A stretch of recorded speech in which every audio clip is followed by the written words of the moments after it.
ഗീതാമൃതം.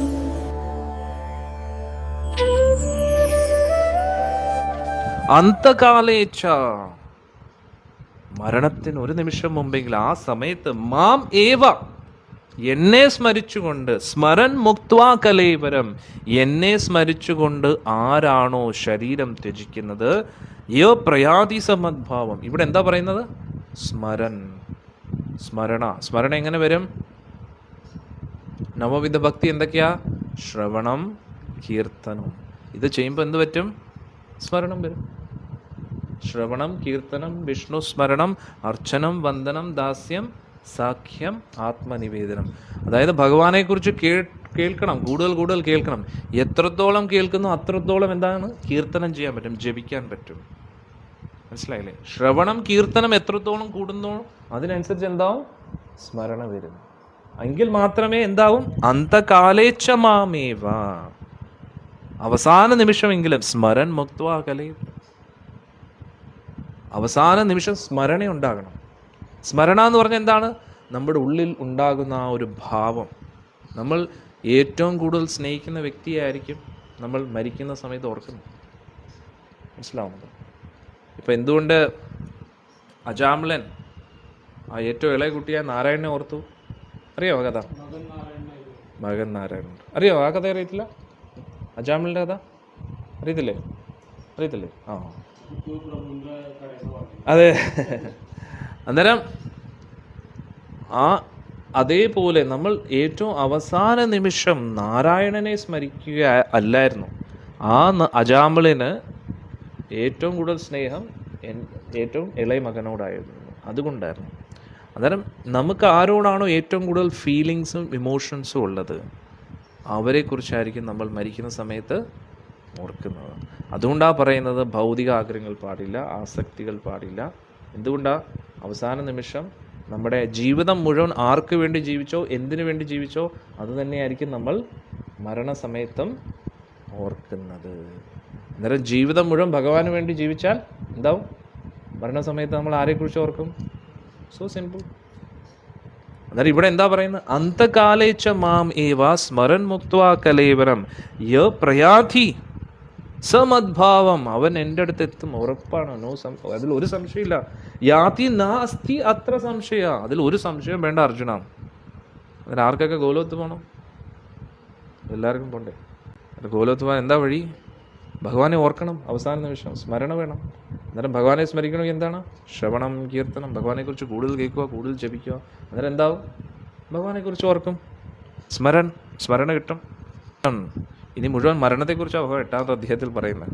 കാരണം എന്താ? അർജുൻ്റെ ചോദ്യം എൻ്റെ അടുത്ത് എങ്ങനെ എത്താമെന്നാണ്. അന്നേരം ഭഗവാൻ പറഞ്ഞു, ആരെന്നെ സ്മരിച്ചുകൊണ്ട് പോകുന്നോ അവരെൻ്റെ അടുത്ത് എത്തും. ഇനി എന്നെക്കുറിച്ച് സ്മരിക്കാത്തവർക്ക് എന്തൊക്കെയാണ് സംഭവിക്കുന്നത്? അന്നേരം ഭഗവാൻ പറയാം, യം യം വാപി സ്മരൻ ഭാവം, എന്തിനെക്കുറിച്ച് ആരെക്കുറിച്ച് ഓർത്ത് ത്യജത്തി അന്തേ കലേവരം തം തം ഏവേദി കൗന്ദേയ സദാ തദ്ഭാവ ഭാവിത. ആരെന്തിനെക്കുറിച്ച് ഓർത്ത് മരിക്കുന്നോ അവർ അതേപോലെ ആയിത്തീരും. എന്തിനെക്കുറിച്ച് ഓർത്ത് മരിക്കുന്നോ? അപ്പം വീടെന്ന് പറഞ്ഞ് മരിച്ചു കഴിഞ്ഞാൽ എന്താവും? വീട്ടിൽ എന്തെങ്കിലും ഒരു പാറ്റയായി ജനിക്കും. നല്ലതല്ലേ? അല്ലേ? വീടെന്ന് പറഞ്ഞു കഴിഞ്ഞാൽ എന്തായിരിക്കും? വീട്ടിൽ തന്നെ പാറ്റയായിട്ടോ പല്ലിയായിട്ടോ ജനിക്കാം. നല്ല കാര്യമല്ലേ? വീടെന്ന് പറഞ്ഞിരുന്നോളൂ, അല്ലേ?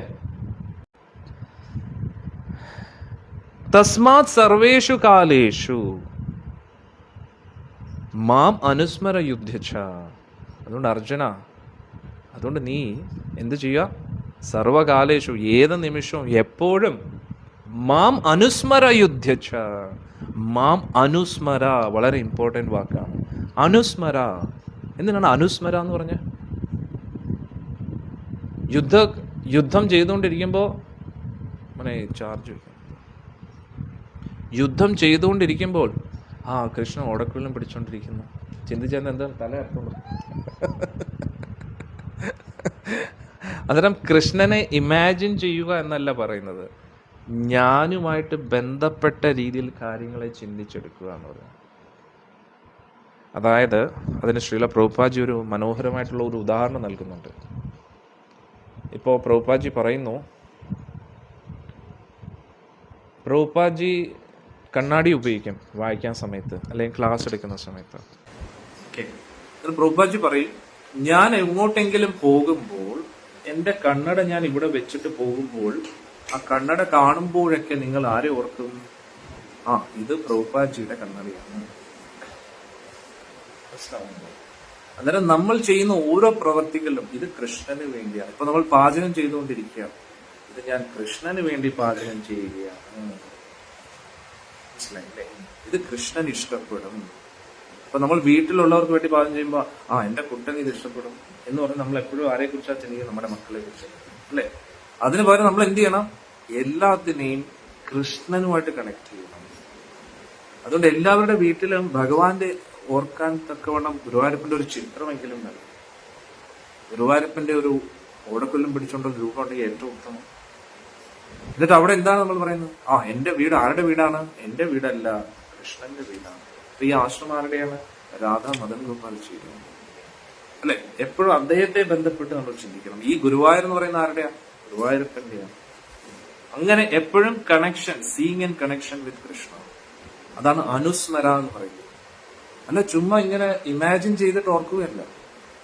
നമ്മൾ ചെയ്യുന്ന എല്ലാ പ്രവൃത്തികളും, നമ്മൾ ചെയ്യുന്ന എല്ലാ കാര്യങ്ങളും കൃഷ്ണനുമായിട്ട് ബന്ധപ്പെട്ട് കണക്ട് ചെയ്യുക.